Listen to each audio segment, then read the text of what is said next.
أعوذ بالله من الشيطان الرجيم. بسم الله الرحمن الرحيم. الحمد لله رب العالمين الرحمن الرحيم مالك يوم الدين إياك نعبد وإياك نستعين اهدنا الصراط المستقيم صراط الذين أنعمت عليهم غير المغضوب عليهم ولا الضالين.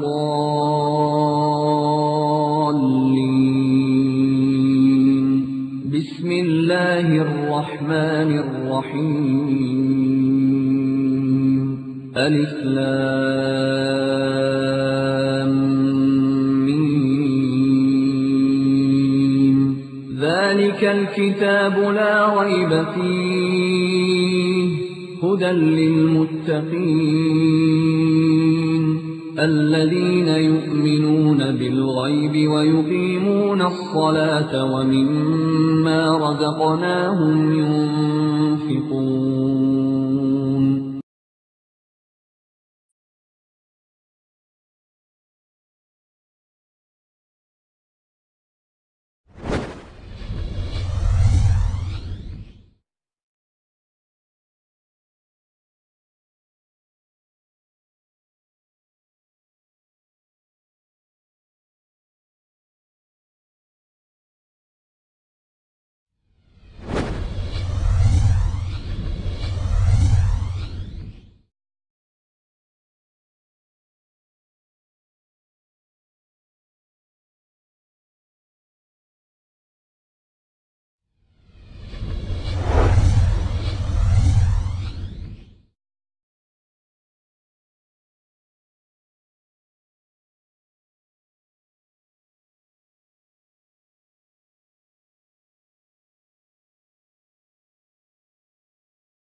نحمده ونستعينه ونستغفره ونعوذ بالله من شرور أنفسنا ومن سيئات أعمالنا من يهده الله فلا مضل له ومن يضلل فلا هادي له أشهد أن لا إله إلا الله وحده لا شريك له وأشهد أن محمدا عبده ورسوله. أما بعد أعوذ بالله من الشيطان الرجيم. بسم الله الرحمن الرحيم. ومن الناس من يشتري لهو الحديث ليضل عن سبيل الله بغير علم ويتخذها هزوا أولئك لهم عذاب مهين. جب کوئی قوم ذلت اور بربادی کی دلدل میں گرتی ہے تو وہ اپنی خصوصیات کو بھول جاتی ہے اور غیروں کی اندھی تقلید کی راہ پہ چل پڑتی ہے. کچھ یہی حال ہندوستان میں آنے والے صوفیاء کے ساتھ بھی ہوا. انہوں نے دیکھا کہ ہندوؤں کے مذہب میں گانے اور ساز کو خاص اہمیت ہے. یہ اپنے مندروں میں بھجن گاتے ہیں. اسلام کی دعوت کے لیے، اسلام کی تبلیغ کے لیے اسی راستے کو اپنایا اور بھجن کے مقابلے پر قوالی کا آغاز ہوا. بھول گئے اس اہم ترین اصول کو کہ من تشبہ بقوم فہو منہم، جو جس قوم کی مشابہت کرتا ہے اس کا شمار اسی قوم میں سے ہوتا ہے۔ بجن گانا، تالیے پیٹنا، رقص کرنا، ڈھول پیٹنا،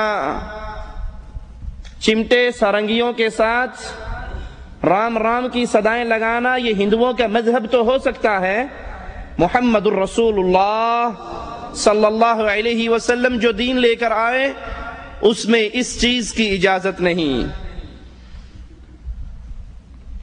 اور اس طبلے، ساز اور سرنگی کو، اس ڈھول پیٹنے کو ان صوفیاء نے اللہ کے تقرب کا ذریعہ سمجھا۔ آپ نے دیکھا ہوگا اکثر لوگوں کو جب قوالی کا آغاز ہوتا ہے سر ہلنے شروع ہو جاتے ہیں، سر ہلتے ہلتے پھر جسم ہلتے ہیں۔ طاہر القادری صاحب تشریف فرما ہے، ان کے سامنے بڑی بڑی چوغوں کے اندر پہلے آہستہ آہستہ ہلتے ہیں، پھر پورا مجمع تھرکتا ہے اور وہ اس کے اندر ان پہ دھمال پڑتی ہے۔ اور فرمایا لا انکار علیہ فی ذالک، فرمایا محفل میں کوئی کھڑا ہو جائے اور وجد کرنے لگے، فرمایا شریعت میں اس پر کوئی انکار ہے ہی نہیں۔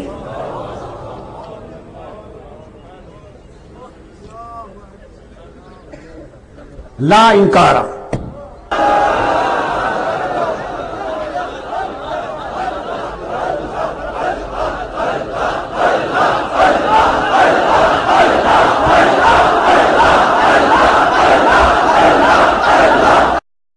وجد آ جاتا ہے اور کہتے ہیں جی یہ آپ کیا جانیں، یہ سماع ہے۔ اشتہارات بھی چھپتے ہیں تو محفل سماع، اور نہیں جانتے کہ یہ سماع اہل ایمان کا نہیں ہے، اہل شرک کا ہے۔ اہل ایمان ان کے دلوں کو سکون قوالیوں سے نہیں ملتی، ساز گانے باجے سے نہیں ملتی، ان کے دل کو لذت ملتی ہے تو عرش والے کے کلام کو سن کر ملتی۔ آئیے اہل ایمان کا سماع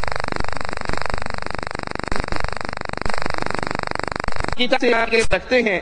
مالک فرماتا ہے اولئک الذین انعم اللہ علیہم من النبیین من ذریۃ آدم وممن حملنا مع نوح ومن ذریۃ ابراہیم واسرائیل وممن ہدینا واجتبینا اذا تتلى علیہم آیات الرحمن خروا سجدا وبکیا۔ وہ لوگ جن پر اللہ نے احسان کیا، انبیاء میں سے، اولاد آدم میں سے، اور جن کو ہم نے سوار کیا نوح علیہ السلام کے ساتھ اور اسرائیل کی اولاد میں سے، اور ان میں سے جنہیں ہم نے ہدایت دی، منتخب کیا، جب ان پر اللہ کی آیات، رحمان کی آیات تلاوت کی جاتی ہیں تو سجدے میں گرتے ہیں، روتے ہیں۔ پیر سیفی انگلی کے اشارے کرتا ہے، کرنٹ مارتا ہے اور لوگ لوٹ پوٹ ہو کے سجدوں میں گرتے ہیں۔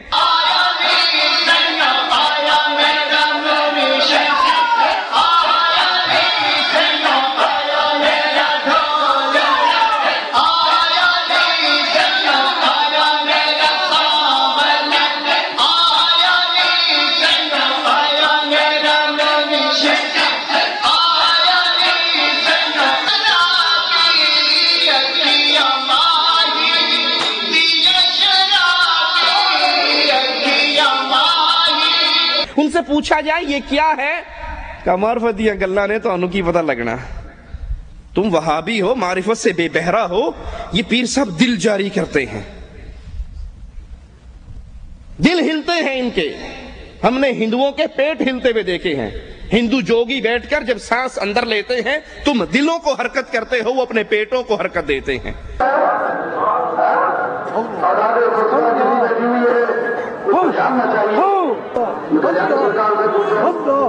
سرکار نے اگر مجھے کہا یہ معاہدہ میں نے کیا ہے، یہ معاہدہ میں نے کیا ہے، اس کے خاتمے کا یا اعلان میں کر سکتا ہوں یا میری آن کر سکتی ہے، تو میرا دوست ہے۔ امتیاز کو ایکٹیویٹ کرنا۔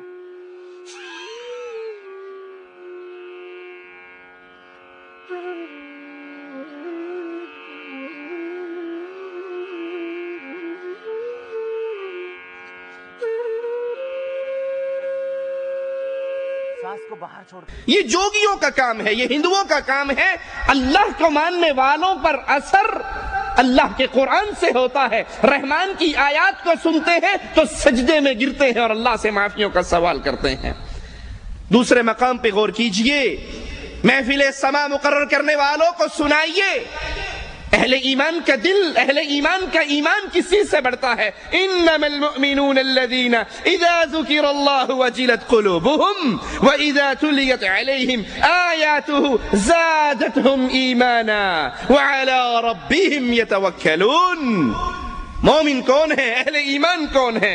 اذا ذکر اللہ وجلت قلوبہم، جب ان کے سامنے اللہ کا ذکر ہوتا ہے، قرآن کی آیات پڑھی جاتی ہے، اللہ کا ذکر سن کے ان کے دل ڈرتے ہیں، لرزتے ہیں، اور جب ان پر آیات پڑھی جاتی ہیں زادتہم ایمانا، قرآن کو سن کر ایمان بڑھتا ہے، رحمان کی آیات کو سن کر ایمان بڑھتا ہے۔ اور یہ قبروں پہ بھروسہ کرنے والے نہیں، یہ مردوں سے مانگنے والے نہیں، یہ مردوں کے عرصوں میں جانے والے نہیں، وَعَلَىٰ رَبِّهِمْ يَتَوَكَّلُونَ، یہ اپنے اللہ پر توکل کرنے والے۔ إِنَّ الَّذِينَ أُوتُوا الْعِلْمَ مِنْ قَبْلِهِ، یاد کر لیجئے جن لوگوں کو اس سے پہلے علم ملا، اذا یتلا علیہم، جب ان پہ اللہ کی آیات پڑھی جاتی، جب ان پہ قرآن کی تلاوت ہوتی، یخرون للاذقان سجدا، وہ اپنے چہروں کے بل گر جاتے، ویقولون، اور آوازیں لگاتے، سبحان ربنا ان کان وعد ربنا لمفعولا، ہمارا رب پاک ہے۔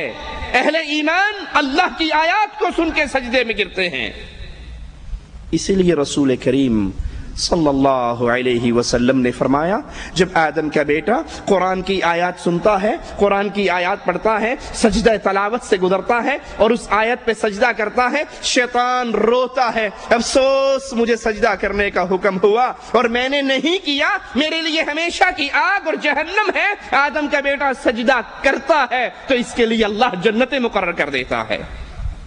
وَيَخِرُّونَ لِلْأَذْقَانِ يَبْكُونَ وَيَزِيدُهُمْ خُشُوعًا، اہل ایمان قرآن سن کے، قوالیاں سن کر نہیں، دھمال ڈال کر نہیں، ڈانس دیکھ کر نہیں، ناچتے ہوئے نہیں، ڈھول کی آواز سن کر تبلے پہ رقص کرتے ہوئے نہیں، بلکہ قرآن کی آواز سنتے ہوئے، وَيَخِرُّونَ لِلْأَذْقَانِ يَبْكُونَ وَيَزِيدُهُمْ خُشُوعًا، یہ اہل ایمان منہ کے بل گر پڑتے ہیں، روتے ہیں، ان کے دل میں اللہ کا خشوع اور ڈر اور زیادہ ہوتا ہے۔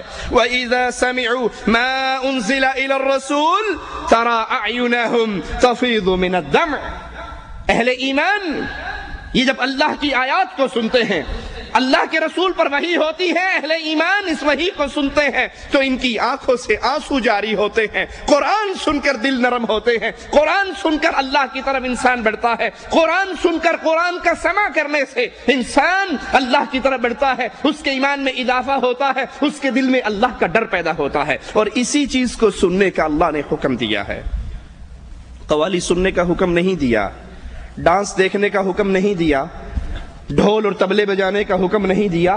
حکم کیا دیا ہے؟ آئیے قرآن کی آیت سنیے، وَإِذَا قُرِئَ الْقُرْآنُ فَاسْتَمِعُوا لَهُ وَأَنصِتُوا لَعَلَّكُمْ تُرْحَمُونَ، جب قرآن پڑھا جائے تو خاموشی سے سنو، اس کی طرف خاموش رہو، دھیان لگاؤ، یہ کام تم کر لو اللہ تم پر رحم کر دے گا۔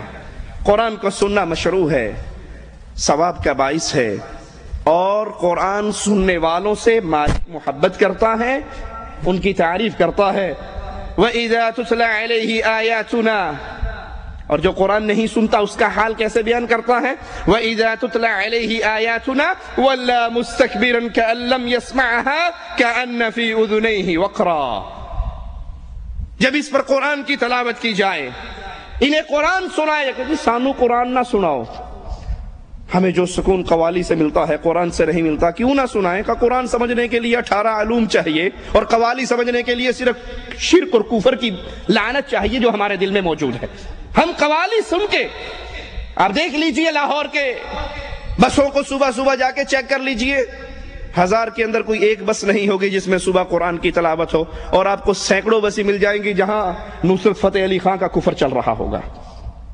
قرآن سنائیے تو منہ موڑ کے بھاگ جائیں گے۔ جیسے ان کے کانوں میں ڈاٹ لگی ہے، ان کے کان، ان کا پردہ سماعت بند ہو چکا ہے، یہ کچھ نہیں سنتے۔ اور ان لوگوں کا حال کیا ہوگا؟ فَبَشِّرْهُ بِعَذَابٍ أَلِيمٍ، ان کے لیے دردناک عذاب کی خوشخبری ہے۔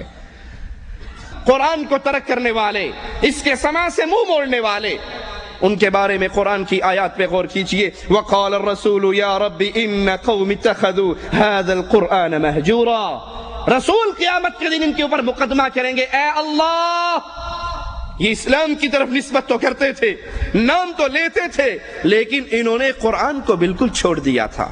یہ قرآن کی تلاوت نہیں کرتے تھے، قرآن سے لذت نہیں لیتے تھے، قرآن سے ان کو محبت نہیں تھی۔ قیامت کے دن ان کے اوپر مقدمہ کرنے والے محمد الرسول اللہ ہوں گے۔ اور یہی وہ سماع ہے جس کی فرمائش محمد کریم صلی اللہ علیہ وسلم اپنے اصحاب سے کیا کرتے تھے۔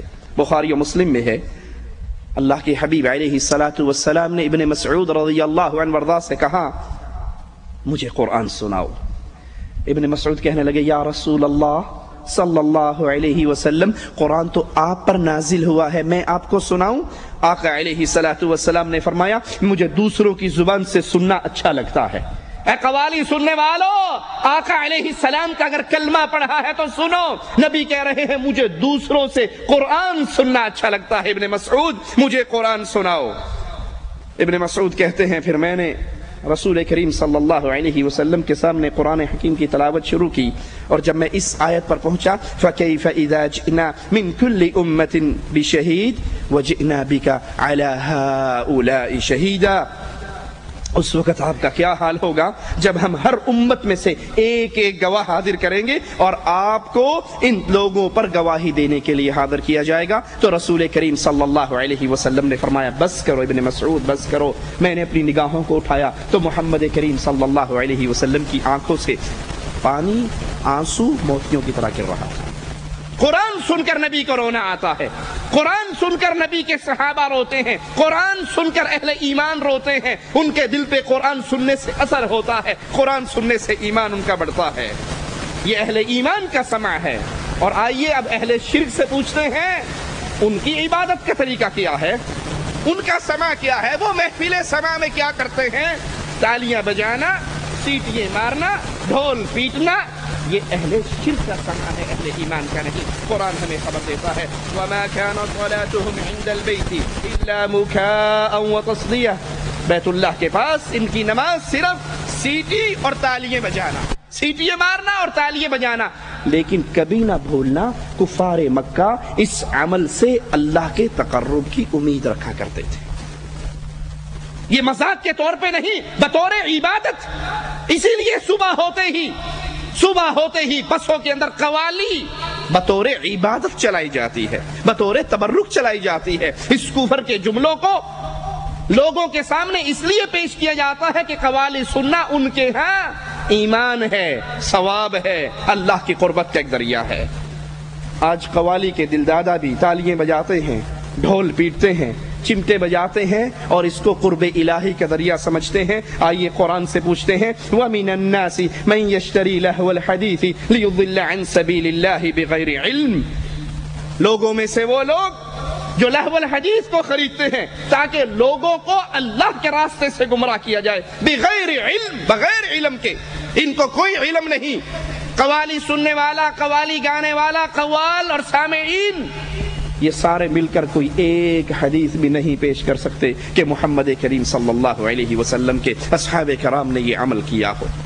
ان کو کوئی علم نہیں۔ یہ کفار کے رکشے قدم پر چلتے ہوئے، یہ ہندوؤں کے راستے پر چلتے ہوئے، ان کے مندروں سے بجن سن کر مسلمانوں میں قوالی کی صورت میں پھیلانے والے، وَيَتَّخِذَهَا هُزُوًا، اور اسے ہنسی مذاق بنانے والے، أُولَئِكَ لَهُمْ عَذَابٌ مُهِينٌ، یہ وہ لوگ ہیں جن کے لیے دردناک اور رسوا کر دینے والا عذاب ہے۔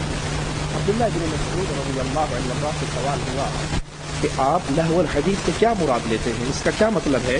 تو انہوں نے 3 مرتبہ زور دے کر کہا، اللہ کی قسم اس سے مراد گانا ہے، اس سے مراد گانا ہے، اس سے مراد گانا ہے۔ عبداللہ بن عباس رضی اللہ عنہما سے پوچھا گیا لہو الحدیث کے بارے میں، تو انہوں نے فرمایا گانا اور راگ، یہ گانا اس سے مراد قرآن کی سایہ سے مراد یہ گانا ہے، یہ موسیقی ہے، یہ راگ ہے۔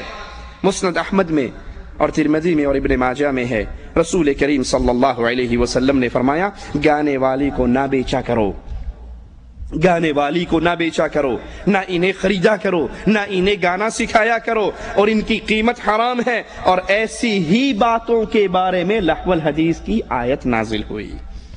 آج قوالی پیٹنے والے، قوالی بجانے والے، قوالی گانے والے، ڈھول سرنگی بجانے والے، قرآن کریم کی یہ آیت ان پر کیسے فٹ ہوتی ہے؟ وَذَرِ الَّذِينَ اتَّخَذُوا دِينَهُمْ لَعِبًا وَلَهْوًا وَغَرَّتْهُمُ الْحَيَاةُ الدُّنْيَا، اور ایسے لوگوں سے بالکل کنارہ کش ہو جائیے، ان کی قوالیاں نہ سنیے، ان کے کفریہ جملوں کو نہ سنیے، ان کی ساز اور موسیقی کو نہ سنیے، بلکہ ان سے کنارہ کشی اختیار کر لو جنہوں نے اپنے دین کو کھیل اور تماشا بنا لیا۔ اللہ کی قسم دے کر پوچھتا ہوں، اس منظر کو آپ اہل شرک کے سامنے، اہل کفر کے سامنے پیش کیجئے، کافروں کے سامنے پیش کیجئے کہ ایک مسلمان بڑی سفید پگڑی باندھ کے بیٹھا ہوا ہے اور انگلی کا اشارہ کر رہا ہے اور پوری مسجد کو کرنٹ لگ رہا ہے، وہ ناچ رہے ہیں، گر رہے ہیں، لوٹ پوٹ ہو رہے ہیں، تو کیا خیال ہے؟ کفار اس کو دیکھ کر اسلام سمجھیں گے؟ کہیں گے یہ کیا کھیل تماشا ہے، اور وہ بھی اللہ کے گھر کے اندر۔ یہ کھیل تماشا نہیں ہے اور کیا ہے؟ سفید لمبی داڑیاں ہیں، طاہر القادری صاحب کی موجودگی میں بابے ہیں، اور ناچ ناچ کے ان کا ایسی تیسی ہو رہی ہے، کوئی رکوع کی حالت میں ناچ رہا ہے، کوئی کھڑا ہو کے ناچ رہا ہے۔ کیا انڈین اداکار ناچیں گے، پاکستان کے اداکار ناچیں گے جو یہ مولوی مسجد میں ناچتے ہیں؟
کیا یہ کھیل تماشا نہیں ہے؟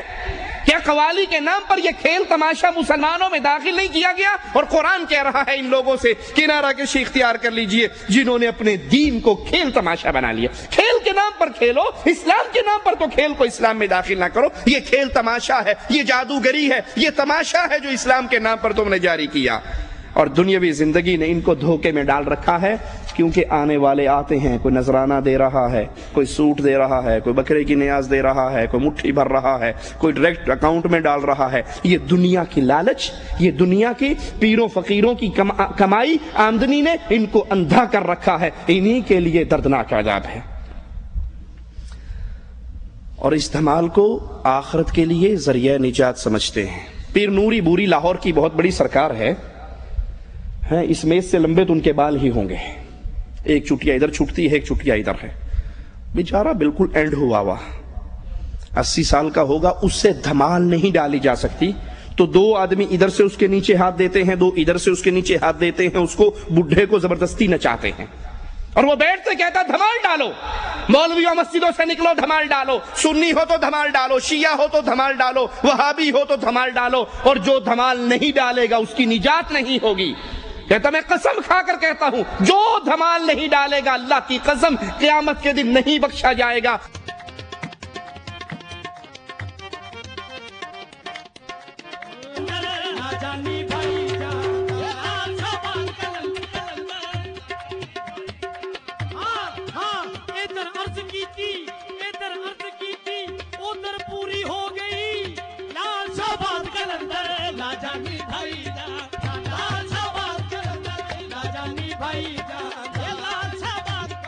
منظور فرماندے نے جڑا تمال نہیں پائے گا وہ بڑا بہن۔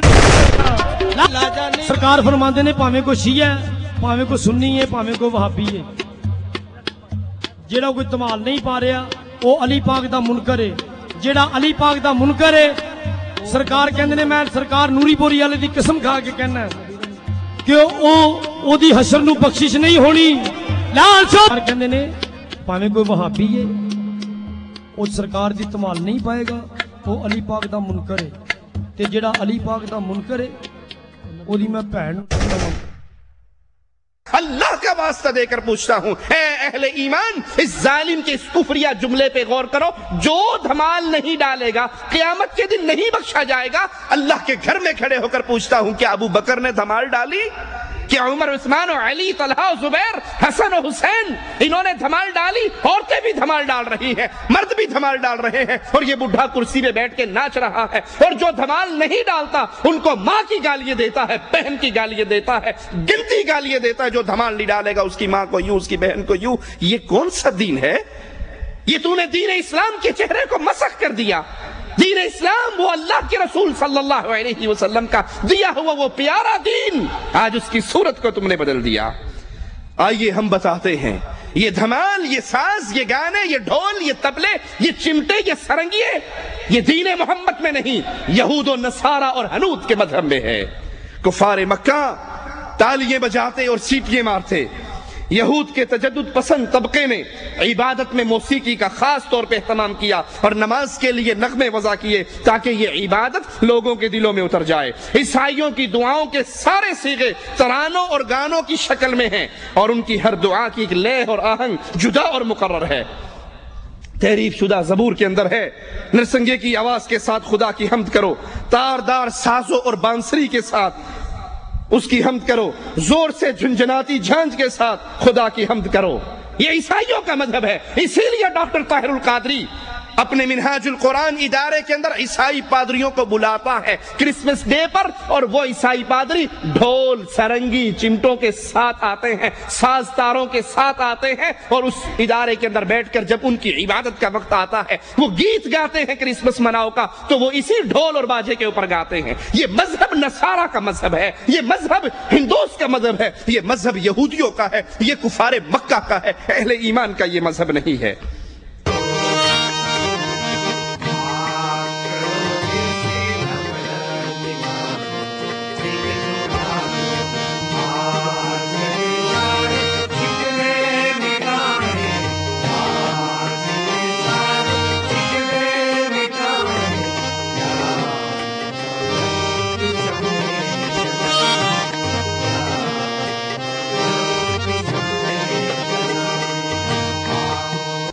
اہل کتاب کی طرح حنود کی عبادت میں بھی گانے اور موسیقی کی بڑی اہمیت ہے۔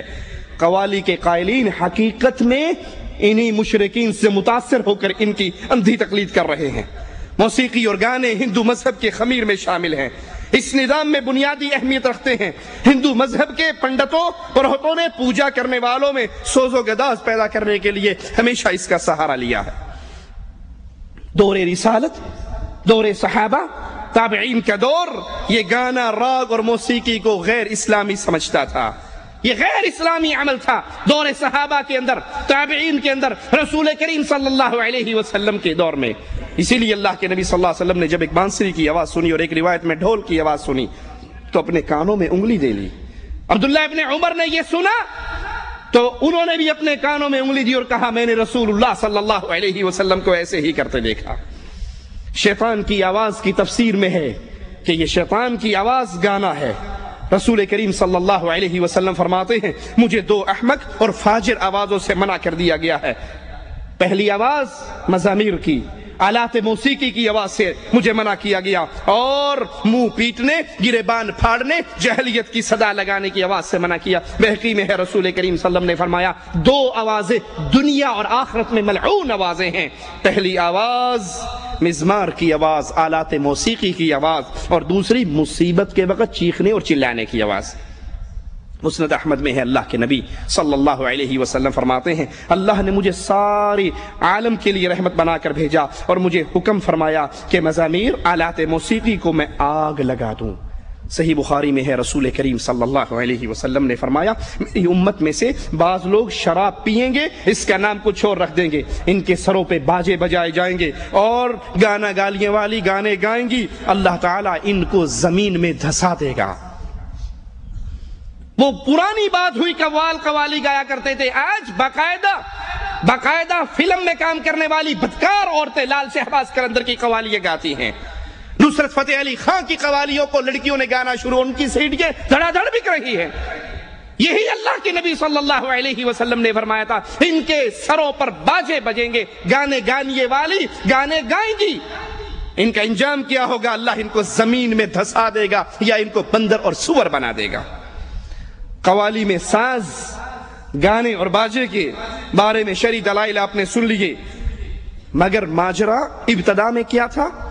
قوالی کے ذریعے، خوش الحانی کے ذریعے اسلام کی دعوت کو لوگوں کے سامنے پیش کرنے کے لیے یہ راستہ کھلا تھا۔ تو اس کی حرمت اس لیے کہ اس میں گانا، ساز، ڈھول، یہ ساری چیزیں داخل ہو گئی۔ اگر یہ معاملہ یہیں تک رک جاتا تو شاید معاملہ چھوٹا رہتا۔ اب اس قوالی کے ذریعے اگلا قدم کیا ہوا؟ ساز، گانے، باجے تو ایک چھوٹی سی بات رہ گئی، اب اس قوالی کے ذریعے باقاعدہ کفر کی دعوت دی جاتی ہے، اسلام کی بنیادوں کو گرایا جاتا ہے، اللہ کی صفات چھین کر مردوں میں بانٹا جاتی ہے۔ آئیے قوال کی قوالی ہم آپ کو سناتے ہیں۔ وہ کہتا ہے پھر قم باذنی کا پھر ماحول بنا سکتے ہو، میری بگڑی کو بنانے میں قباحت کیا ہے؟ آئینہ خانے میں تبدیلی بھی لا سکتے ہیں، قم باذنی کا پھر ماحول بنا سکتے ہیں، میری بگڑی کو بنانے میں قباحت کیا ہے؟ آپ کو چاہے تو مردوں کو جلا سکتے ہیں، پیروں کے پیر ہیں۔ پیر جیلانی عبد القادر، آپ قم باذنی، مردے سے کہتے تھے قم باذنی، میرے حکم سے زندہ ہو جا، لا حول ولا قوت الا باللہ۔ عیسیٰ علیہ السلام کو اللہ نے معجزہ دیا تھا اور وہ کیا کہا کرتے تھے؟ قم باذن اللہ، اللہ کے حکم سے کھڑا ہو۔ وہ کہتے ہیں یہ تو عیسیٰ کا معجزہ تھا نا، ہمارے پیر صاحب تو بہت تکڑے ہیں، ان سے بھی قم باذنی کا پھر ماحول بنا سکتے ہو، میری بگڑی کو بنانے میں قباحت کیا ہے؟ آپ تو چاہیں مردوں کو جلا سکتے ہیں، مردوں کو چاہیں زندہ کر دیں، قم باذنی کہیں اور قبر سے سارے مردے کھڑے ہو جائیں۔ پیروں کے پیر ہیں، روشن ضمیر ہیں، بغداد والے حضرت سب کے دستگیر ہیں۔ اگر قوالی میں معاملہ گانے، ساز، باجوں کا رہتا، ڈھول کا رہتا تو ایک چھوٹا ماجرا تھا، اب تو یہ قوالی۔ مجھے یاد ہے ایک دفعہ پاکستان میں سفر کر رہا تو اس نے گانے لگائے ہوئے، تو میں نے کہا بھائی اللہ سے ڈرو، یہ گانے حرام ہے، بند کر دیجیے۔ تو اس نے میرے تو دیکھا اچھا مولوی صاحب، اس نے فوراً گانے بند کر کے نصرت فتح علی خان کی قوالی لگا دی۔ میں نے کہا بھائی بات سنو، دوبارہ گانے لگا دو، اس قوالی کو بند کر کے دوبارہ گانے لگا دو۔ مولوی صاحب آپ کہہ رہے ہو گانے لگا دو؟ میں نے کہا ہاں، وہ جو گانے تھے نا وہ گناہ تھا، اب جو تم نے لگایا ہے یہ کفر اور شرک ہے، اس کو سننے سے انسان کا ایمان برباد ہو جائے گا اگر وہ راضی ہو جائے، اور اگر اس پہ خاموش رہے اور اس کے خلاف اس کے دل میں نفرت نہ آئے۔ یہ تو کفر تم نے لگایا، یہ تو میرے رب کو گالیاں دینے والا ہے۔ آئے گی اس کی قوالیوں کا ذکر آگے آئے گا۔ تو اس قوالی کو دین کے نام پہ پیش کیا جاتا ہے جس میں اللہ کی توحید پہ وار ہوتے ہیں اور اللہ کی صفات کو پیروں فقیروں میں بانٹا جاتا ہے۔ پیروں کے پیر ہیں، روشن ضمیر ہیں، بغداد والے حضرت سب کے دستگیر ہیں، یہ سب کی مشکل کشائی کرنے والے ہیں۔ اب سوچئے بقول قوال پیر عبد القادر جیلانی قم باذنی کہہ کے مردوں کو زندہ کرتے ہیں۔ آئیے ایک طرف قوالیوں کو رکھیے، ایک طرف عرش والے رب کے کلام کو رکھیے، ایک طرف مشرکین کے سماع کو رکھیے اور ایک طرف اہل ایمان کے سماع کو رکھیے۔ مشرکین کی دن رات اسی قوالی کے اندر غرق رہتی ہیں اور اہل ایمان کے دن رات اللہ کے قرآن کو سننے میں۔ قرآن جواب میں ہمیں بتاتا ہے، مالک عز و جل فرماتا ہے سورۃ یاسین آیت نمبر 12، اِنَّا نَحْنُ نُحْيِي الْمَوْتَى۔ قوال کہتا ہے اے پیرانے پیر، قم باذنی کہہ کر پھر آپ ماحول وہی بنا سکتے ہو مردوں کو زندہ کرنے کا، لیکن قرآن ہمیں خبر دیتا ہے نحنو نحیی الموتى، اے لوگوں یاد کر لو اللہ فرما رہا ہے مردوں کو ہم زندہ کرنے والے ہیں۔ کفار نے آ کر کہا تھا ہڈی کو ہاتھ میں لے کر نبی کے سامنے کہ یہ ہڈی تو مٹی بن گئی، اس کو اللہ کیسے زندہ کرے گا؟ کہا جس اللہ نے تجھے پانی کے گندے نطفے سے پیدا کر لیا وہ اللہ اس ہڈی سے دوبارہ بھی پیدا کر سکتا ہے۔ اِنَّا نَحْنُ نُحْيِي الْمَوْتَى، مردوں کو ہم زندہ کرتے ہیں۔ اور دوسرے مقام پہ غور کیجئے، قَالُوا يَا وَيْلَنَا مَنْ بَعَثَنَا مِن مَرْقَدِنَا، وہ کہیں گے کس نے ہمیں ہماری قبروں سے اٹھا دیا؟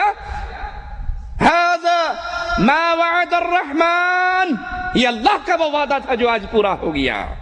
لیکن یہاں مردوں کو زندہ کرنے کی ساری اختیار اور کنٹرول ان پیروں اور فقیروں میں دے کر کہا جا رہا ہے کہ یہ مردوں کو زندہ کر لیتے ہیں، اور قرآن ہمیں اس کے انکار میں بتا رہا ہے کہ نہیں، مردوں کو زندہ کرنے والا اللہ ہے۔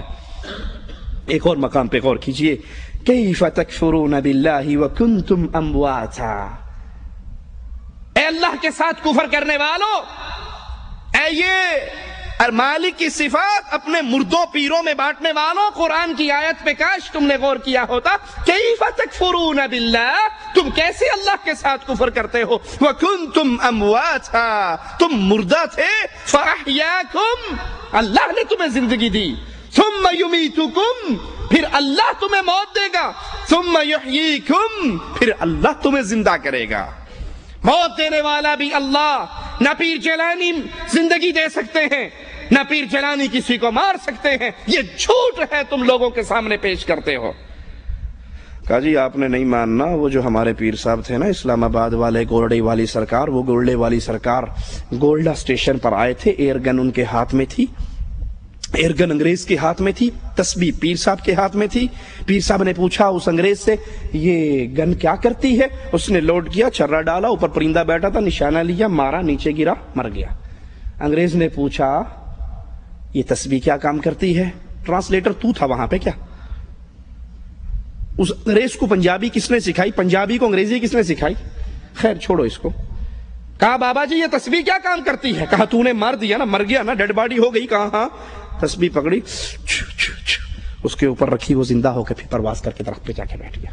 سننے والے نعرہ رسالت، لا حول ولا قوت الا باللہ۔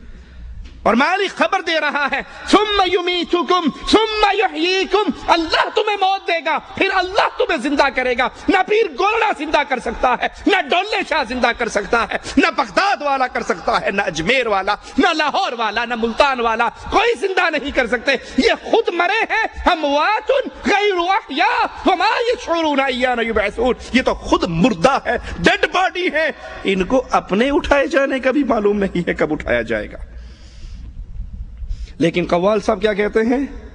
ذرا بھی دیر کرتے نہیں تم بگڑی بنانے میں، سخی تم ہو یہی مشہور ہے زمانے میں۔ کرم پرور احمد علی بس اتنی سی تمنا ہے، جگہ مجھ کو بھی مل جائے تمہارے آشیانے میں، مجھے اپنے ہی رنگ میں رنگ دو صابر۔ ذرا بھی دیر تم کرتے نہیں بگڑی بنانے میں، سخی تم ہو یہی مشہور ہے سارے زمانے میں۔ کرم پرور علی احمد بس اتنی سی تمنا ہے، جگہ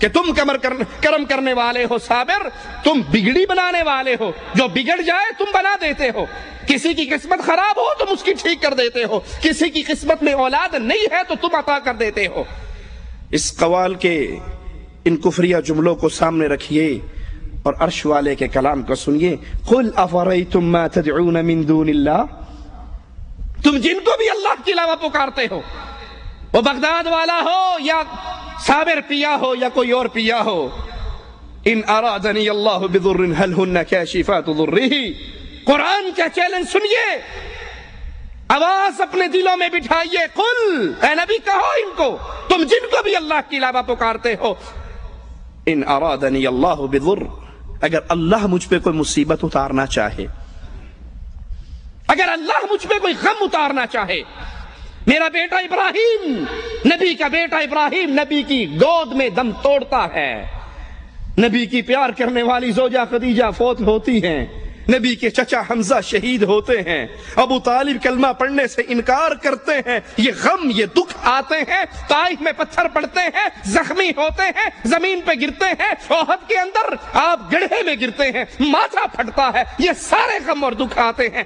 ان ارادنی اللہ بضر، اگر اللہ کوئی مصیبت اتارنا چاہے، هل ہن کاشفات ضرہ، کیا یہ پیر، یہ بابے، یہ حضرت، یہ شیخ جن کو تم کرم پرور سمجھتے ہو، جن کو تم دستگیر مانتے ہو، جن کو تم کرم کرنے والا مانتے ہو، جن کو تم بگڑی بنانے والا مانتے ہو، قرآن کا چیلنج ہے، اللہ کی اتاری ہوئی مصیبت کو یہ ٹال سکتے ہیں؟ او ارادنی برحمت هل ہن ممسکات رحمتی، اللہ اگر کسی پہ رحمت کرے کیا یہ اللہ کی رحمت کے درمیان رکاوٹ بن سکتے ہیں؟ قل حسبی اللہ، اہل ایمان کا ایک ہی آواز ہے، قل حسبی اللہ، مجھے میرا اللہ کافی ہے، علیہ یتوکل المتوکلون، بھروسہ کرنے والے اسی پہ کرتے ہیں۔ قرآن حکیم کے دوسرے مقام پہ غور کیجئے، امن یجیب المضطر اذا دعاہ، کون ہے جو مصیبت کے اندر پھنسے ہوئے کی مصیبت کو دور کرے؟ کسی کی بگڑی بنانے والا کون؟ قرآن کا سوال، قوال کا جواب صابر پیا بگڑیاں بناتے ہیں، بغداد والے دستگیر ہیں، اور قرآن پوچھ رہا ہے امن یجیب المضطر اذا دعاہ، کون ہے کوئی مصیبت میں پھنس جائے؟ یونس علیہ السلام مصیبت میں پھنسے مچھلی کے پیٹ میں، فرشتوں نے کہا یہ بندہ معروف ہے، اس کی آواز معروف ہے، جہاں سے پکار رہا ہے وہ جگہ غیر معروف ہے، اور مالک نے کہا اگر یہ مجھے مچھلی کے پیٹ سے نہ پکارتا، لوگ قیامت کے دن قبروں سے نکل کر آتے، یہ مچھلی کے پیٹ سے نکل کر آتا۔ کون ہے جو مصیبت میں پھنسے ہوئی کی بگڑی بنا دے، اس کی دستگیری کر دے، وَيَكْشِفُ السُّوءَ، اس کی مصیبت کو دور کر دے۔ أَإِلَٰهٌ مَّعَ اللَّهِ، کیا اللہ کے علاوہ کوئی اور مشکل کشا ہے؟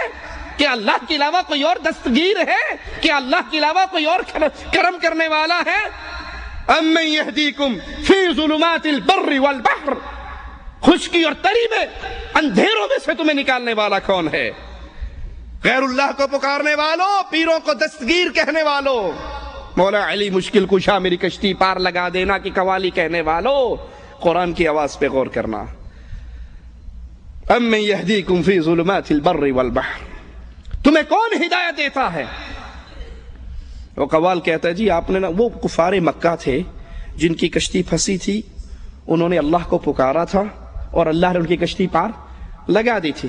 اکرمہ نے واقعہ سنایا تھا نا، صحیح مسلم میں ہے، ہماری کشتی پھنسی، ہم نے اپنے لات و عزا کو پکارا، کوئی نہیں آیا، پھر ہم نے مجبور ہو کے اے محمد صلی اللہ علیہ وسلم آپ کے رب کو پکارا، اللہ نے فوراً کشتی ہماری پار لگا دی۔ قرآن اس کا منظر بیان کرتا ہے فَإِذَا رَكِبُوا فِي الْفُلْكِ دَعَوُا اللَّهَ مُخْلِصِينَ لَهُ الدِّينَ، جب یہ کشتی ان کی پھنس جاتی بھور میں تو پھر یہ فوراً اللہ کو پکارتے، اللہ ان کی کشتی کو پار لگا دیتا۔ فَلَمَّا نَجَّاهُمْ إِلَى الْبَرِّ إِذَا هُمْ يُشْرِكُونَ، جب ان کی کشتی پار لگ جاتی تو یہاں خشکی پہ آ کے، امن میں آ کے پھر شرک کرتے۔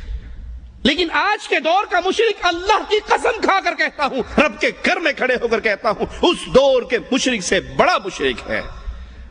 وہ کم از کم سختی میں تو اللہ کو پکارا کرتے تھے، یہ سختی میں بھی اللہ کو نہیں پکارتے۔ قوال کہتا ہے 2-4 سال نہیں، پورے 12 سال 2-4 سال نہیں، پورے 12 سال ڈوبی ہوئی ناؤ کو تارنے والے پیرانے پیر ہیں، روشن ضمیر ہیں، بغداد والے حضرت سب کے دستگیر ہیں۔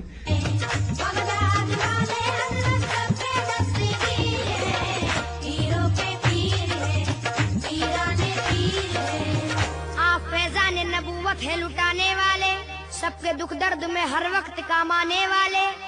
1-2 سال نہیں، پورے 12 سال کے بعد ناؤ ڈوبی ہوئی بڑھیا کی ترانے والے۔ یہ 12 سال تک ڈوبی رہی، 12 سال کے بعد پیر صاحب نے اس کو پار لگا دیا۔ جو 12 سال پانی میں زندہ رہی، کچھوے کی اولاد تھی یا مچھلی کی اولاد تھی؟ آدم کا بیٹا تو 12 منٹ نہیں زندہ رہ سکتا، پانی سانس لے گا، پیٹ میں پانی جائے گا، مر کے اوپر آ جائے گا۔ یہ کس کی اولاد تھی جو 12 سال تک زندہ رہی؟ لا حول ولا قوت الا باللہ۔ مالک ان سے پھر پوچھتا ہے، کون ہے تمہیں اندھیروں کے اندر، خشکی کے اندر، تری کے اندر راستہ دکھانے والا؟ اِلٰہ مع اللہ، کہ اللہ کے علاوہ کوئی اور ہے؟ قوال پھر کہتا ہے، خوشیاں میری قسمت میں رقم کون کرے گا؟ ہمیں خوشیاں کون دیتا ہے؟ غم کون دیتا ہے؟ غم اور خوشی اللہ کی طرف سے آتی ہے۔ اور یہاں قوال قوالی کے نام پر، جو دین کے نام پر لوگوں میں سنائی جاتی ہے، مکمل اللہ کا انکار کرتے ہوئے کہتا ہے، خوشیاں میری قسمت میں رقم کون کرے گا؟ سب دور میرے رنج و علم کون کرے گا؟ آس لگی آپ سے بغداد کے والی، اب آپ کے علاوہ کرم کون کرے گا؟ خوشیاں میری قسمت میں رقم کون کرے گا؟ سب دور میرے رنج و علم کون کرے گا؟ ہے آس لگی آپ سے بغداد کے والی، اب آپ کے علاوہ کرم کون کرے گا؟ پیروں کے پیر ہیں، پیرانے پیر ہیں۔ لا حول ولا قوت الا باللہ، انا للہ و انا الیہ راجعون۔ مالک کا کوئی ذکر نہیں ہے۔ یہ اہل شرک ہیں جن کے سارے بھروسے اپنے الہوں پر ہوتے ہیں، معبودوں پر ہوتے ہیں، اور اہل ایمان کے سارے بھروسے عرش والے اللہ پر ہوتے ہیں۔ ابراہیم علیہ السلام آگ میں گر رہے ہیں، جبرائیل پہنچ رہے ہیں، اور جبرائیل کہتے ہیں، اے اللہ کے خلیل، کوئی حاجت ہے؟ حکم کیجئے، میں موجود ہوں۔ کوئی حاجت ہے؟ کوئی تنگی، کوئی پریشانی، کوئی سوال، کوئی مدد؟ کہنے لگے، ہاں حاجت تو ہے، لیکن جبرائیل تجھ سے نہیں ہے، تیرے رب سے ہے، جس کے لیے میں اس آگ میں گر رہا ہوں، میرے حال کو وہ تجھ سے بہتر سمجھتا ہے۔ حسبی اللہ، مجھے میرا اللہ کافی ہے، وہی میری کفایت کرنے والا ہے۔ اور یہ کہتا ہے، آس لگی ہے آپ سے بغداد کے والی، اب آپ کے علاوہ کرم کون کرے گا؟ کرم کرنے والے صرف آپ ہیں۔ اور مالک کا قرآن اس ظالم اور اس طرح کے اور ظالموں سے سوال کر رہا ہے، الیس اللہ بکاف عبدہ، کہ اللہ اپنے بندے کے لیے کافی نہیں ہے؟ تجھے تیری ماں کے پیٹ میں کس نے کرم کیا تھا؟ ماں کے پیٹ میں رزق کس نے دیا تھا؟ جب تو 9 مہینے کا پورا ہو گیا، تجھے باہر کون لایا تھا؟ ماں کی چھاتیوں پہ دودھ کس نے چلایا تھا؟ رونے کا ڈھنگ کس نے سکھایا تھا؟ روتے ہوئے تیری ماں کی دل میں تیرے لیے محبت کا سمندر کس نے پیدا کیا تھا؟ تو گندگی پیشاب پخانا کرتا تھا، ماں محبت سے اس کو صاف کرتی تھی، یہ محبت کا سمندر ماں کے دل میں کس نے اتارا تھا؟ تجھے رات کو خشک بستر پہ سلاتی، خود گیلے بستر پہ سوتی، یہ کس نے کرم تجھ پہ کیا؟ اس اللہ کو بھول گیا؟ یا ایھا الانسان ما غرک بربک الکریم، اس کریم رب کو بھول گیا۔ جب تو ماں کے پیٹ سے باہر نکلا تھا، تیرے تن پہ کپڑا نہ تھا، عزت دینے والا، رزق دینے والا وہ اللہ، آنکھیں دینے والا اللہ، عقل دینے والا اللہ۔ اللہ تجھے اندھا کر دیتا، اللہ تجھے بہرا بنا دیتا، اللہ تجھے لنگڑا بنا دیتا، اللہ تجھے تیرے ہاتھ اور پاؤں کو توڑ دیتا، کون تجھے دے سکتا؟ آئیے قرآن سے پوچھتے ہیں، خوشیاں دینے والا کون ہے؟ مدد کرنے والا کون ہے؟ بچانے والا کون ہے؟ قل ارائیتم ان اہلکنی اللہ ومن معی او رحمنا، اے نبی ان سے کہیے، اگر اللہ عز و جل مجھے ہلاک کرے، ومن معی، اور جو میرے ساتھ ہیں، ہم سب کو اگر وہ موت دے دے، ہلاک کر دے، مار دے، فمن یجیر الکافرین من عذاب علیم، اے کافروں تمہیں اللہ کے دردناک عذاب سے کون بچائے گا؟ وہ اللہ ہے جو چاہے جس پہ چاہے مصیبت اتار دے، جس کو چاہے خوشیوں سے نواز دے، وہ اللہ عز و جل ہے۔ قل هو الرحمن کہہ دیجئے وہ اللہ ہے، خوشیاں دینے والا بھی اللہ، غم بھی آتے ہیں تو مالک کی طرف سے، شفائیں بھی آتی ہیں تو اللہ کی طرف سے، رزق بھی آتا ہے تو اللہ کی طرف سے۔ آمنا بہ، ہم اس اللہ پر ایمان لے کر آئے، وعلیہ توکلنا، اسی اللہ پر ہم نے بھروسہ کیا، ہمارے مردوں پر بھروسے نہیں ہے، ہمارے اجمیر اور حجمیر پر بھروسے نہیں ہے، ہمارے بھروسے رحمان پر ہیں، رحیم پر ہیں، عظیم پر ہیں، عزیز پر ہیں، وہ ہمارا اللہ ہے، ہمارے سارے بھروسے اس اللہ پر ہے۔ فستعلمون من هو فی ضلال مبین، قیامت کا دن آنے والا ہے، ان قریب وہ دن آنے والا ہے، وہ گھڑی آنے والی ہے جب دودھ کا دودھ اور پانی کا پانی ہو جائے گا، تمہیں نظر آ جائے گا کہ گمراہ کون تھا۔ آج تو اہل ایمان کو تم تانے دیتے ہو، اگر کوئی توحید کی بات کرے یہ وہابی ہے، گستاخ ہے، قیامت کے دن یہ فیصلہ ہونے والا ہے، ہدایت پر کون تھا اور گمراہی پر کون تھا۔ قل ارأیتم ان اصبح ماؤکم غورا، کیا تم نہیں دیکھتے اگر تمہارے پانی کو اللہ گہرا لے جائے، اس زمین کے پانی کو خشک کر دے، فمن یأتیکم بماء معین، کون ہے تمہارے لیے چشموں کا پانی جاری کرنے والا؟ اللہ اس پانی کو سکھا دے، کون ہے تمہارے اس پانی کو باہر لانے والا؟ قرآن حکیم کے ایک اور مقام پہ غور کیجئے اور اس قوال کے کفریہ جملوں کو اپنے سامنے رکھیے۔ مالک فرماتا ہے قل ارأیتم ان جعل اللہ علیکم اللیل سرمدا، پوچھئے اے نبی، قل کہہ دیجئے ان کو، ارأیتم ان جعل اللہ علیکم اللیل سرمدا، اگر یہ رات جو تھوڑی دیر کے لیے آتی ہے تم اس میں سکون لیتے ہو، نیند پوری کرتے ہو، اپنا جسم کو توانائی دیتے ہو، اگر اللہ چاہے اس رات کو لمبا کر دے الی یوم القیامہ، قیامت تک یہ رات لمبی ہو جائے، سورج نہ نکلے، من الہ غیر اللہ یأتیکم بضیاء افلا تسمعون، اگر یہ رات اللہ لمبی کر دے، کون ہے تمہارا وہ الہ جو سورج کی روشنی کو لے کر آئے؟ کوئی پیر، کوئی بابا، کوئی حضرت، کوئی شیخ، کوئی مرشد، کوئی دستگیر، کوئی خواجہ، کوئی ہے ایسا جو اس رات کے اندھیروں کو چیر کے دوبارہ روشنی لے آئے؟ قل ارأیتم ان جعل اللہ علیکم النہار سرمدا الی یوم القیامہ من الہ غیر اللہ یأتیکم بلیل تسکنون فیہ افلا تبصرون، اللہ اس سورج کو ہی لمبا کر دے، اس روشنی کو قیامت تک کے لیے پھیلا دے، کون ہے جو رات کے اندھیرے لے کر آئے تاکہ تم اس میں سکون حاصل کرو اور آرام کر سکو۔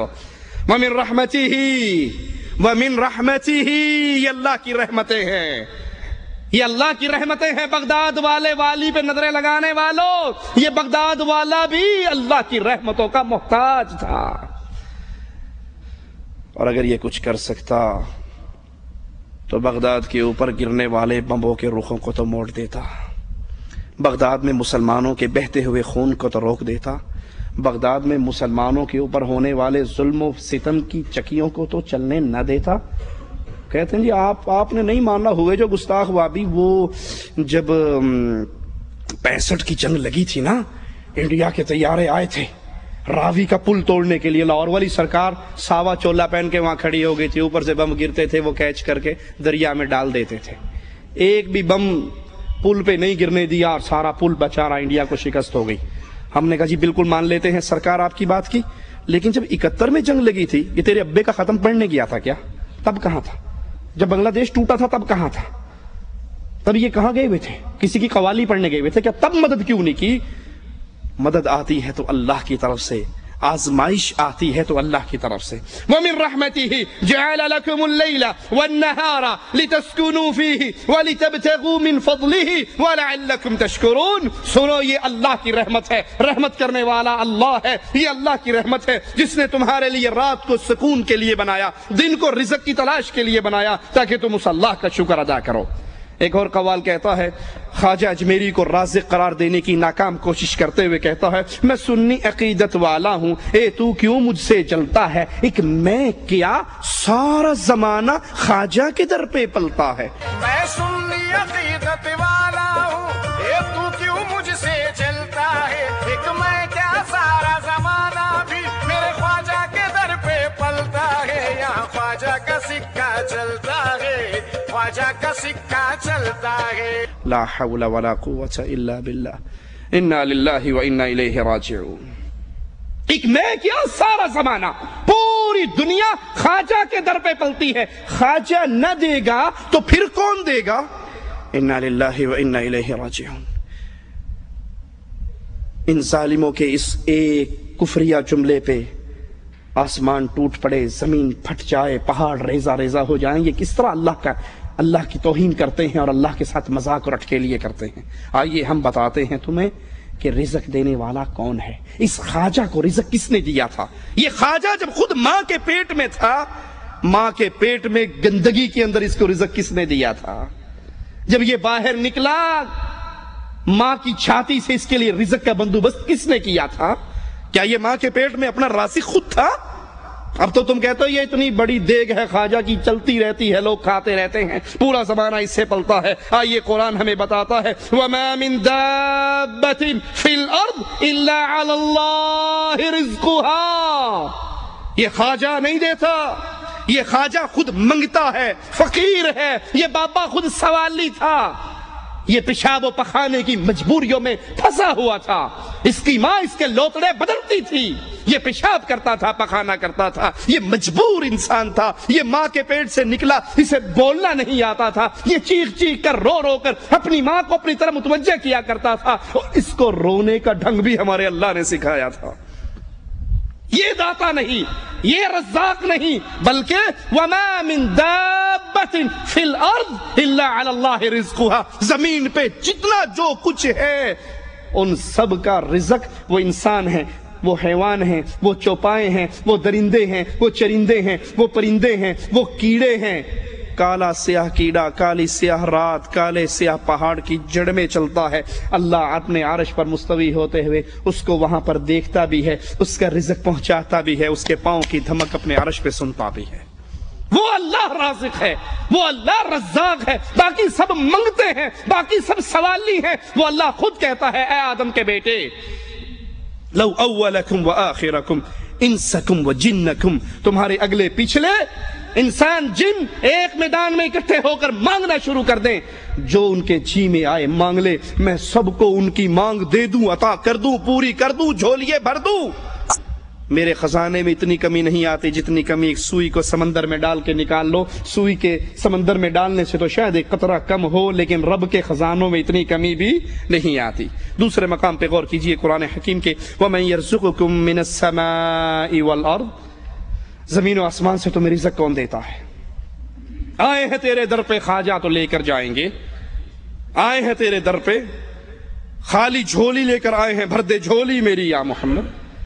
یہ ان غیر اللہ سے مانگنے والوں قرآن کے سوال پہ غور کرو، مَن يَرْزُقُكُم مِّنَ السَّمَاءِ وَالْأَرْضِ، آسمان سے کون تمہارا رزق اتارتا ہے؟ تمہارا رزق آسمان میں ہے جس کو اللہ اتارتا ہے، والارض، اور زمین سے تمہارے رزق کو اگاتا ہے۔ اِلَٰهٌ مَّعَ اللَّهِ، کیا اللہ کے علاوہ کوئی اور الہ ہے؟ کیا اللہ کے علاوہ کوئی دستگیر ہے؟ کیا اللہ کے علاوہ کوئی داتا ہے؟ کیا اللہ کے علاوہ کوئی رزاق ہے؟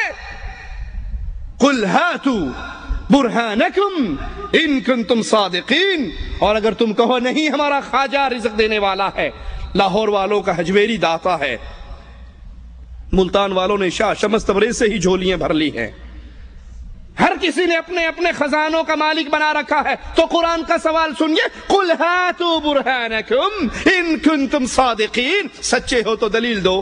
اور دلیل پہ کیا ہے؟ جب ہندوستان میں اجمیر والا بابا نہیں آیا تھا، لوگوں کو رزق مل رہا تھا یا نہیں؟ سبحان اللہ، سبحان اللہ۔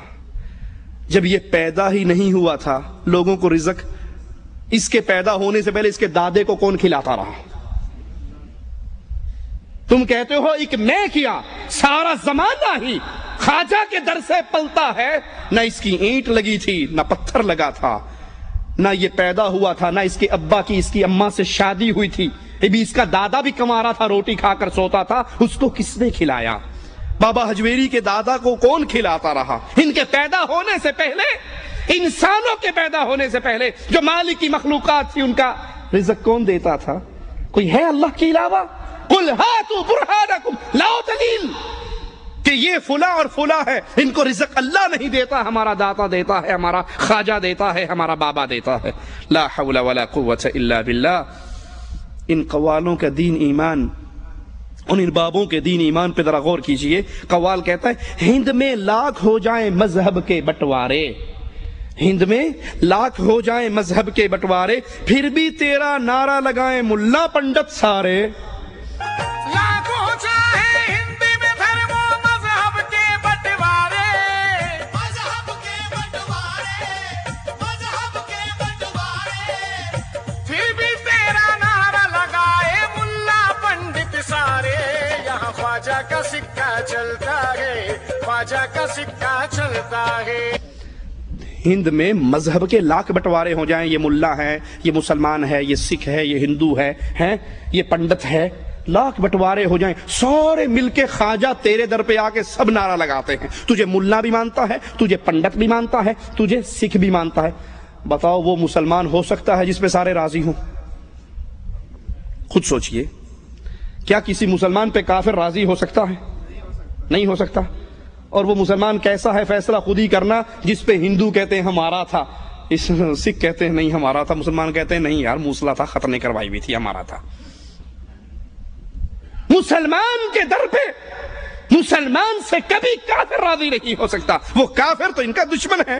اگر اس نے ہندوؤں کو مسلمان کیا بفرض تمہارے، جی آپ نے کیا ماننا، وہ خواجہ اجمیری ہی تھے جنہوں نے آ کر سب کو کلمہ پڑھایا تھا اور سب کو مسلمان کیا تھا۔ وہ بڑی مشہور کہاوت ہے نا، خواجہ کے مسجد بن رہی تھی، بادشاہ نے اس کا تیل بند کر دیا، چراغوں میں پانی ڈالا، دن میں مزدور کام کرتے تھے، رات کو آگے مسجد بناتے تھے، وہ پانی کس سے چراغ چلنے لگے تو لوگوں نے کہا بادشاہ سلامت، اس موصلے کی تو مسجد پھر بھی بن رہی ہے۔ کہا اچھا، وہ فوجیں لے کر پہنچ گیا، فوجیں لے کر پہنچا، کہا اس کو ابھی گرفتار کرتے ہیں۔ خواجہ صاحب باہر نکلے تو سامنے والی فوج کی طرف گھور کے دیکھا، ابھی دیکھنا ہی تھا، ساری فوج کہہ رہی تھی لا الہ الا اللہ۔ دائیں طرف دیکھا، ادھر کی فوج نے کلمہ پڑھ لیا، ادھر دیکھا، ادھر کی فوج نے کلمہ پڑھ لیا، پیچھے مڑ کر دیکھا، اس نے کلمہ پڑھ لیا۔ بادشاہ سلامت کہتے ہیں ہاں جی کیوں آپ لوگوں کو مسلمان کرتے ہیں؟ کہا لوگوں کو تو میں کرتا ہوں، یہ فوج جو تم مجھے مارنے کے لیے لایا ان کو کلمہ میں نے پڑھایا؟ کہا نہیں، کہا دیکھ تیری ساری فوج کلمہ پڑھ رہی ہے۔ بادشاہ بڑا حیران، ایک نظر کرم جب بادشاہ پر ڈالی تو بادشاہ بھی وہیں ہاتھی پہ بیٹھا بیٹھا لا الہ الا اللہ۔ سینکڑوں مسلمان کے، ہزاروں مسلمان ہندوستان میں مسلمان ہی خواجہ نے کیے۔ اگر اس نے ہندوؤں کو مسلمان کیا ہوتا تو کبھی ہندو اس سے راضی ہوتے؟ کہتے اس نے تو ہمارے خاندانوں کو موصلہ بنا دیا، اس کا دشمن بنتے۔ یہ کیسا ہے جس میں ہندو بھی راضی ہیں، پنڈت بھی راضی ہیں، سکھ بھی راضی ہیں اور مسلمان بھی راضی ہے؟ اللہ کی قسم یہ شرک کا منظر ہے، یہ شرک کا منظر ہے جو ہندو اپنے مندروں میں کرتے ہیں، وہی تم درباروں میں کرتے ہیں۔ ہندو سمجھتا ہے سیاسی جنگ ہے، اندر سے ہم دونوں بھائی ہیں، ہم کھڑے کو پوج رہے ہیں، یہ لمبے پڑے کو پوج رہا ہے۔ اتنا سا فرق ہے ان قبر پرستوں میں اور مورتی پرستوں میں۔ وہ کھڑے کا طواف کرتا ہے، یہ پڑے کا کرتا ہے، وہ اس کو سامنے بھجن گاتا ہے، یہ اس کے سامنے قوالی گاتا ہے۔ قوال کہتا ہے پڑھی نمازیں رکھے روزے جنت پالی ملا، میں خواجہ کے عشق میں کھویا مل گیا مجھ کو اللہ۔ پڑھی نمازیں رکھے روزے جنت پالی ملا، میں خواجہ کے عشق میں کھویا مل گیا مجھ کو اللہ۔ لا حول ولا قوت الا باللہ، انا للہ و انا الیہ راجعون۔ یعنی ملا کی ساری دوڑ صرف جنت کے لیے، اللہ راضی ہوگا تو جنت دے گا، اللہ ملے گا تو جنت ملے گی۔ یہ صوفیاء کی اور قوالوں کی جنت سے لڑائی ہے، جنت سے نفرت ہے۔ اور اللہ کے نبی صلی اللہ علیہ وسلم جب نماز کا وقت، دوران نماز آپ ایک قدم آگے بڑھتے ہیں اور ایک قدم پھر پیچھے ہٹے۔ اللہ کے نبی اب آگے کیوں بڑھے؟ کہا مجھے اللہ نے جنت دکھائی تھی جس کی طلب میں آگے بڑھا تھا، پھر مجھے جہنم دکھائی، میں نے اپنا سایہ اس میں دیکھا اور میں 2 قدم پیچھے ہٹا۔ یہ تو نبی ہے جو جنت کے لیے آگے بڑھ رہے، یہ تو نبی ہے جنہوں نے جنت کا تعارف کروایا، اور نبی کے سارے صحابہ اس جنت کے سوالی۔ ان صوفیاء کا کیا عقیدہ ہے؟ رابعہ بصری کہا کرتی تھی کہ جنت کے پانی سے جہنم بجھا دوں، جہنم کی آگ سے جنت جلا دوں، پھر بے لوث ہو کر اللہ کی عبادت کروں۔ پھر تو نے اللہ سے لینا کیا ہے؟ نہ رہی جنت نہ رہی جہنم۔ نمازوں اور روزوں کی توہین کرتے ہوئے کہتا ہے پڑھی نمازیں روزے رکھے روزے جنت پالی ملا، میں خواجہ کے عشق میں کھویا مجھ کو مل گیا اللہ۔ تو یہ خواجہ کے عشق میں کھونے کا طریقہ رسول اللہ صلی اللہ علیہ وسلم نے اپنے صحابہ کو کیوں نہیں سکھایا کہ چھوڑو نمازیں روزے؟ کیوں تم روزے رکھ رہے ہو, کیوں تم نمازیں پڑھ رہے ہو, نبی جہاد پہ جا رہے ہیں. اور کفار سے مقابلہ ہے. صحابہ کہتے ہیں اللہ کے نبی ہم جہاد پہ جا رہے ہیں, پتہ نہیں کس ٹائم ہمارا کفار سے ٹاکرا ہو جائے, اور ہم روزے سے ہیں تو کیوں نہ ہم افطار کر لیں, عصر کے بعد کا وقت ہے. نبی صلی اللہ علیہ وسلم دودھ کا پیالہ پی کے روزہ افطار کر لیتے ہیں. یہ سفر کے اندر بھی روزہ رکھ کے نبی جا رہے. اللہ کے عشق میں آ کر, خواجہ کے عشق میں آ کر تجھے اللہ ملا تو نبی نے اپنے صحابہ کو نماز روزے کی تلقین کیوں کی, کیوں کہا صلو کما رأیتمونی اصلی, نماز پڑھو جیسے میں نے تمہیں پڑھ کے سکھائی ہے. نبی نے کیوں پڑھی, صحابہ نے کیوں پڑھی, جبرائیل نے آ کر نبی کو کیوں سکھائی, اللہ نے اپنے قرآن میں نماز پڑھنے کا حکم کیوں دیا, اہل جہنم کا یہ ماجرا کیوں پیش کیا کہ جنتی پوچھیں گے ما سلککم فی سقر, جہنم میں کیوں آئے, تو جواب ملے گا لم نک من المصلین. یہ سارے بے نماز قوال اسی جہنم میں پڑے ہوں گے جو کہیں گے لم نک من المصلین, ہم لوگوں سے کہا کرتے تم نماز پڑھو, ہمیں صرف اسی عشق میں رہنے دو. صحیح بخاری میں ہے, اس نمازوں سے کیا ملتا ہے سنیے. صحیح بخاری میں ہے, اللہ کے نبی فرماتے ہیں بندہ فرائض کے ذریعے اللہ کے قریب ہوتا ہے, اور پھر نوافل ادا کر کے اللہ فرماتا ہے بندہ میرے اور قریب ہو جاتا ہے, یہاں تک کہ میں اس کا ہاتھ بن جاتا ہوں. کس طرح قریب ہوتا ہے اللہ کے, فرائض کے بعد نوافل کے ذریعے بندہ اللہ کے قریب ہوتا ہے. اور یہ ظالم کہتے ہیں پڑھی نمازیں رکھے روزے جنت پالی ملا, ہم تو خواجہ کے عشق میں جا کر اللہ سے ملے ہیں.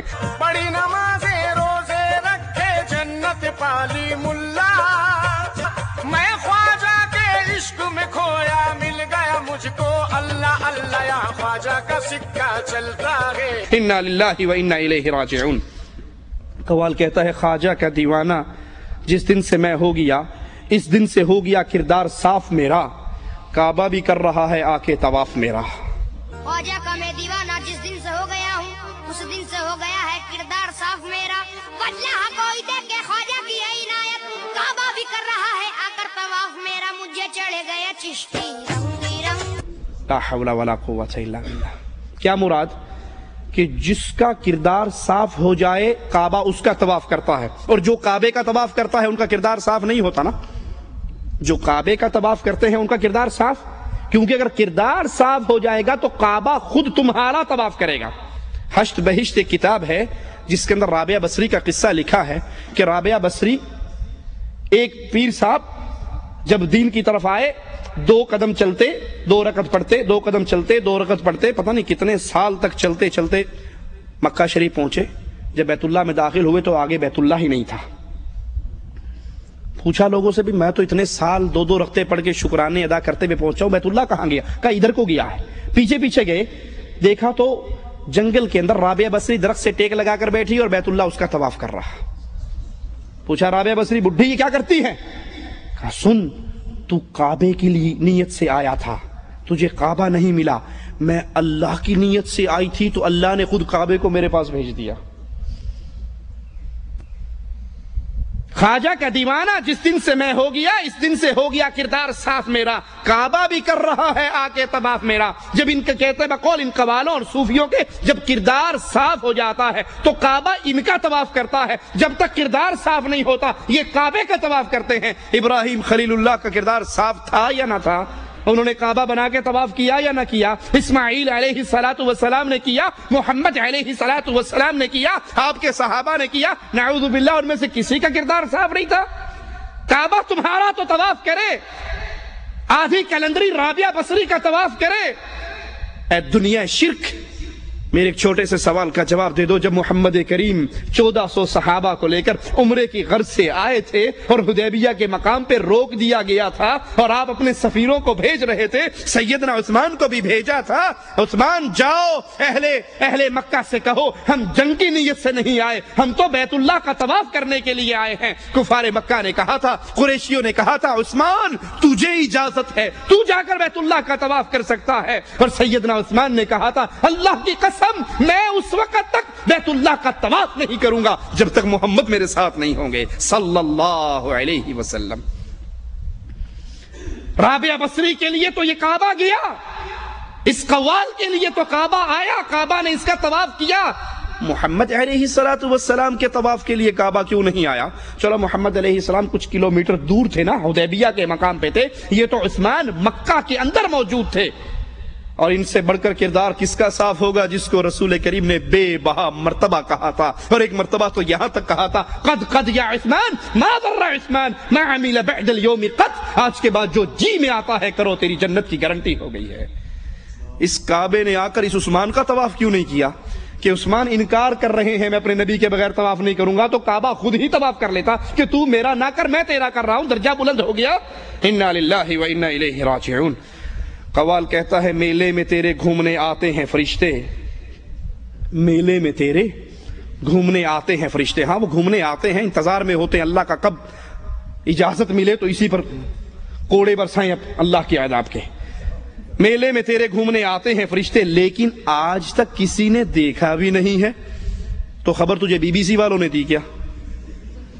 میلے میں تیرے گھومنے آتے ہیں فرشتے لیکن آج تک کسی نے دیکھا بھی نہیں ہے، آنکھ والا ہی دیکھے تیرا جلوہ میرے صابر۔ میلے میں تیرے گھومنے آتے ہیں فرشتے، میلے میں تیرے گھومنے آتے ہیں فرشتے، لیکن کسی نے آج تک دیکھا بھی نہیں ہے، آنکھ والا ہی دیکھے تیرا جلوہ میرے صابر۔ اب یہ بتاؤ جب کسی نے دیکھے بھی نہیں تو کیا قرآن میں خبر ہے کہ صابر پیا کے میلے میں فرشتے آتے ہیں؟ قرآن میں اس کی خبر، رسول کریم نے بھی اس کی خبر نہیں دی۔ دو ہی ہمارے پاس ایسے ہیں نا جو غیب کی خبر، یا اللہ کا قرآن یا اللہ اپنے رسول کے ذریعے وحی کر کے بتاتا ہے، تیسرا ذریعہ تو نہیں۔ اب دنیا میں تم کہتے ہو کسی نے دیکھا بھی نہیں، پھر یہ خبر کہاں سے ملی؟ وہ کہتے ہیں جی معرفت کی باتیں آپ کو سمجھ نہیں آ سکتی۔ آپ نے دیکھا ہو اکثر عید میلاد پہ بڑی خوبصورت کرسی سجی ہوئی ہوتی ہے، انڈیا پاکستان میں جب میلاد کا جشن ہوتا ہے تو کرسی بڑی پیاری خوبصورت بنا کے خالی پڑی رہتی ہے۔ کسی سے پوچھو بھائی یہ کرسی کیوں ہے؟ کہا آپ کو نہیں پتا، یہاں اللہ کے رسول نے آ کر بیٹھنا ہے، یہ ان کے لیے سجی ہے۔ وہ ایک ہمارا جیسا کوئی گیا ہوا تھا، اس نے کہا سر یہ کرسی کیوں سجی ہوئی؟ کہا بھی اللہ کے رسول صلی اللہ علیہ وسلم آئیں گے، اور پھر وہ درود پڑھتے نا، آگے تاج والے کا، اچھا جب آئیں تو ذرا مجھے بھی دکھا دینا، میں بھی دیکھوں گا اپنے نبی صلی اللہ علیہ وسلم کو، دیکھ کر صحابی کا شرف پالوں گا۔ کہا نہیں تو وہابی گستاخ ہے، تیری آنکھ دیکھنے کے قابل نہیں ہے۔ اس نے کہا اچھا ٹھیک ہے میری آنکھ بڑی گستاخ ہے، میں اپنی آنکھیں بند کر لوں گا، میرا ہاتھ لگوا دینا کہ اللہ کے نبی صلی اللہ علیہ وسلم بیٹھے۔ میلے میں تیرے گھومنے آتے ہیں فرشتے لیکن آج تک کسی نے دیکھا بھی نہیں ہے، آنکھ والا ہی دیکھے تیرا جلوہ میرے صابر۔ وہ پاکستان کا ایک جھوٹا نبی کذاب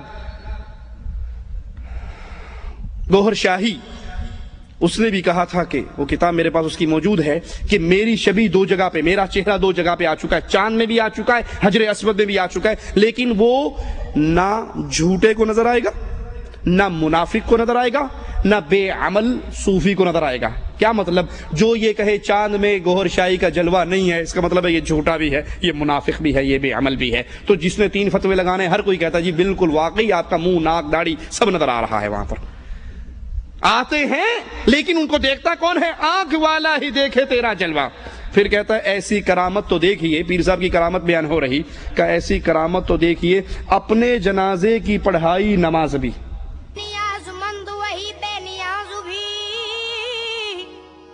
اچھا ہوا کہ رہ گیا پردے میں راز بھی، بعد از وفات سیفی کرامت تو دیکھیے، بعد از وفات سیفی کرامت تو دیکھیے، اپنے جنازے کی ہے پڑھائی نماز بھی، آنکھ والا ہی دیکھے تیرا جلوہ میرے۔